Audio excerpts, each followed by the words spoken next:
A light magnitude 2.7 earthquake hit 23 kilometers, 14 miles, away from Jutiapa, Departamento de Jutiapa, Guatemala, late in the evening of Sunday, August 17, 2025 at 10:13 p.m. local time, GMT-6.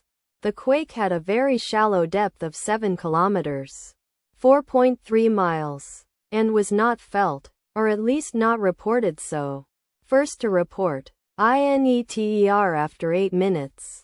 The earthquake occurred 8 hours after a magnitude 3.2 earthquake had hit on Sunday, August 17, 2025, at 2:35 p.m. local time, America, Guatemala GMT-6, in 7.9 kilometers, 4.9 miles, distance to the east.